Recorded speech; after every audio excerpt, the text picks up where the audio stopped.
பணம் கையில் இருந்ததுன்னா பல விஷயங்களை நமக்கு ஏற்றாற்போல மாற்றிவிடலாம் அப்படிங்கிறது உண்மை. நம்ம வாழ்க்கையில் இருக்கும் பல கஷ்டங்களை தீர்க்க வழி ஏற்படுத்தவும் முடியும் அப்படிங்கிறது உண்மைதான். அந்த பணம் கட்டுக்கட்டாக சேரணும் அப்படின்னா நம்ம வீட்டில் பயன்படுத்தும் அந்த ஒரு பொருளே போதும். பல லட்சங்களை மிக எளிதாக சேர்த்து கொள்ளலாம் அப்படிங்கிறத பற்றி இந்த பதிவில் நம்ம தெரிஞ்சுக்கலாம். வணக்கம். நம்ம இறையொளி திருவருள் சார்பாக உங்கள் எல்லாருக்குமே அன்பான வணக்கங்க. பணம் தான் இப்போ இருக்கும் எல்லாருக்குமே மிகப்பெரிய ஒரு பிரச்சனையாக இருக்குது. கடன், இஎம்ஐ, வீண் செலவு, குறைந்த வருமானம், பண வரவு இல்லாமல் இருப்பது, வந்த பணமும் கையில் தங்காமல் வந்த இடமே தெரியாமல் வேறு வழியில் போவது, கொடுத்த பணம் வராமல் இருப்பது, இப்படி பணம் தொடர்பான ஏதாவது ஒரு பிரச்சனையில் ஒவ்வொரு நாளும் எல்லாருமே சிக்கி தவிச்சுக்கிட்டு தான் இருக்கோம். நம்மக்கிட்ட இருக்கும் பணம் பெருக வேண்டும் அப்படின்னாலும், பற்றாக்குறை நிலை நீங்கி வேண்டும் அப்படின்னாலும், சில சின்ன சின்ன விஷயங்களை நம்ம தினம்தோறும் நம்பிக்கையோடு செய்தால் மட்டும் நிச்சயமாக அதற்கான பலன் நமக்கு 100% கிடைக்கும் அப்படிங்கிறது உண்மை. அந்த வகையில் வீட்டில் இருக்கும் சில பொருட்களை வைத்து நம்ம செய்யக்கூடிய சின்ன சின்ன பரிகாரம் நம் வாழ்வில் பல பெரிய மாற்றங்களை ஏற்படுத்தும் அப்படிங்கன்னா அதை கண்டிப்பாக செய்யாமல் இருப்பது மிக மிக தவறு அப்படிங்கிறது தான் உண்மை. அப்படி நம்ம வீட்டில் இருக்கக்கூடிய அந்த பொருளை வைத்து எப்படி அந்த பணத்தை பெருக்கிக் கொள்வதற்கு என்னென்ன செய்யணும் அப்படிங்கிறத நம்ம முதல்ல பார்த்துக்கலாம். முதல்ல பார்த்தோன்னா நம்ம கைக்கு வரக்கூடிய பணத்தை மொத்தமாக சேமிப்பில் வைத்து கொள்ளணும் அப்படிங்கிறத நம்ம நினைக்கவே கூடாது. அத்தியாவசிய தேவைக்கு செலவழிப்பது, மங்களகரமான விஷயங்களுக்கு பணத்தை கட்டாயமாக செலவு செய்ய வேண்டும் அப்படிங்கிறதான் உண்மை. பணம் அப்படிங்கிறது வீண் விரயம் மட்டும்தான் ஆகக்கூடாதே தவிர மற்றபடி நம்ம வாழ்க்கையில் சந்தோஷமாக வாழ்வதற்கு பணத்தை சரியான முறையில் கட்டாயமாக செலவு செய்தே ஆக வேண்டும். பணத்தை தேக்கி வைத்து கொள்ளவே கூடாது அப்படிங்கிறதான் உண்மை. அதை முதல்ல நம்ம தெளிவாக தெரிஞ்சுக்கணும். இப்போது வீட்டில் இருக்கும் அந்த பொருளை வைத்து எப்படி நம்ம பணத்தை சேர்த்து கொள்ளலாம் அப்படிங்கிறத பார்த்துக்கலாம். அதுக்கு முன்னாடி நம்ம சேனலை இப்போ தான் நீங்கள் புதுசாக பார்த்துக்கிட்டு இருக்கீங்க அப்படின்னா சப்ஸ்கிரைப் பண்ணிக்கோங்க. அப்படியே பக்கத்தில் இருக்க பெல் ஐக்கானையும் கிளிக் பண்ணிட்டீங்கன்னா எப்பப்பெல்லாம் பயனுள்ள பதிவு போடுறோமோ அப்போது உங்களுக்கு நோட்டிஃபிகேஷன் வரும். வீடியோவை நீங்கள் மிஸ்ஸே பண்ணாமல் பார்த்துடலாம். இப்போது பணத்தை எப்படி சேர்க்கணும் அப்படிங்கிறதையும், அந்த பணத்தை வைத்து எந்த பொருளை அதிகமாக நம்ம வாங்கணும், அப்படி நம்ம வாங்கும் பொழுது வீட்டில் லக்ஷ்மி கடாட்சம் நிறைந்திருக்கும் அப்படிங்கிறத இப்போ நம்ம ஒவ்வொன்றா தெரிஞ்சுக்கலாம்.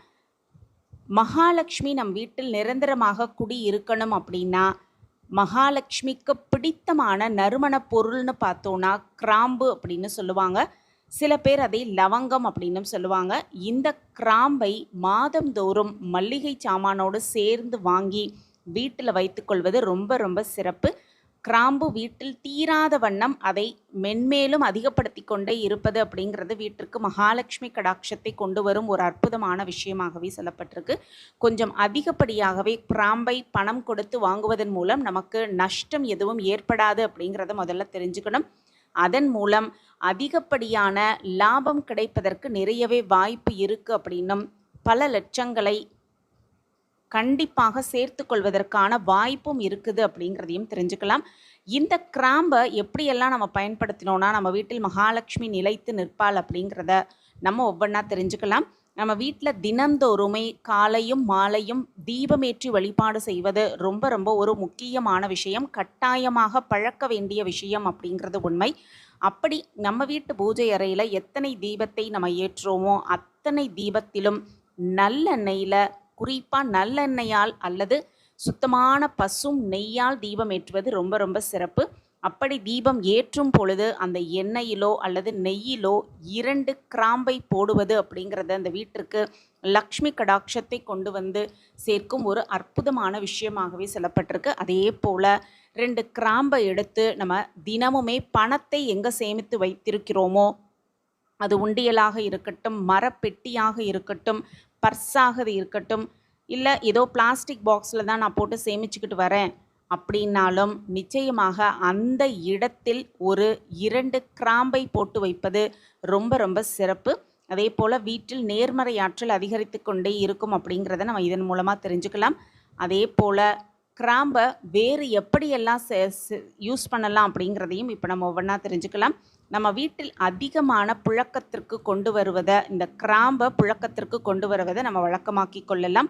சமையலில் பயன்படுவதை தவிர அந்த கிராம்பை வேறு எங்கெங்கெல்லாம் பயன்படுத்தணும் அப்படிங்கிறத தெரிஞ்சுக்கிட்டு அதை பயன்படுத்துவது ரொம்ப ரொம்ப சிறப்பு. கிராம்பு வாங்க செலவு செய்யும் பணத்திற்கு 10 மடங்கு அதிகப்படியான லாபம் வருவதற்கு நிறையவே வாய்ப்பு இருக்குது. அப்படிங்கிறதுனால கிராம்பு வாங்குவதற்கு எப்போவுமே கணக்கு பார்க்கவே கூடாது. நமக்கு நம்பிக்கை இருந்ததுன்னா நம்ம வீட்டிலும் தீபம் ஏற்றும் பொழுது அந்த நல்லெண்ணெயிலையோ அல்லது நெய்யிலையோ கிராம்பை போட்டு ஏற்றி வைத்து பார்த்தோன்னா நிச்சயமாக அதற்கான பலன் அப்படிங்கிறது ரெட்டிப்பாகவே கிடைப்பதை நம்ம கண்கூடாகவே பார்க்கலாம். இந்த கிராம்பு வாசனை அப்படிங்கிறது மகாலட்சுமி கடாட்சத்தை உண்டு பண்ணும். மகாலட்சுமிக்கு ரொம்பவே பிடித்த ஒரு நறுமணம் அப்படின்னே சொல்லலாம். காமாட்சி அம்மன் விளக்கு ஏற்றினாலோ, குத்து விளக்கு ஏற்றினாலோ, குபேர விளக்கு, இப்படி நம்ம வீட்டில் ஏற்றக்கூடிய எல்லா வகையான விளக்கிலும் இந்த 2 கிராம்பை சேர்ப்பது அப்படிங்கிறது தீபம் ஏற்றினோன்னா அது வீட்டிற்கு நேர்மறை ஆற்றலை அதிகரித்து தரும் அப்படின்னும், அதே போல் அந்த கிராம்பை எண்ணெயிலேயோ அல்லது நெய்யிலேயோ ஊற அந்த தீபம் எரியும் பொழுது அந்த கிராம்பின் லேசான நறுமணம் அப்படிங்கிறது வீடு முழுவதும் பரவ ஆரம்பிப்பதை நம்ம கண்கூடாகவே உணரலாம்.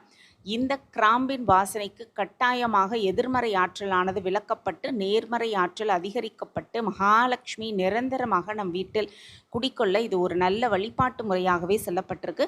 அதே போல் வெள்ளிக்கிழமை தோறும் 108 காசு போட்டு குத்துவிளக்கு பூஜை செய்வதை நிறைய இடத்துல பார்த்துருப்போம்.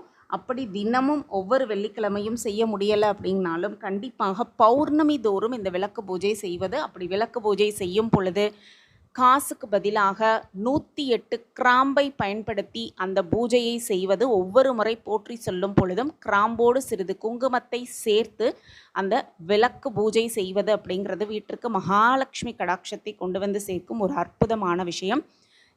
கிராம்பை விளக்கில் போட்டு தீபம் ஏற்ற முடியலை அப்படின்னாலும் பரவாயில்ல, தீபம் ஏற்றுவதற்கு ஒரு பாட்டிலில் நம்ம எண்ணெயை சேகரித்து வச்சுருப்போம் அல்லது நெய்யை சேகரித்து வச்சுருப்போம். அந்த பாட்டிலில் ஒரு 4-5 கிராம்பை போட்டு வச்சிட்டோன்னா அதனாலேயும் எந்த தவறும் கிடையாது. அந்த எண்ணெயில் அது ஊற அதனுடைய நறுமணம் அப்படிங்கிறது அந்த எண்ணெய் முழுவதும் பரவி இருக்கும்.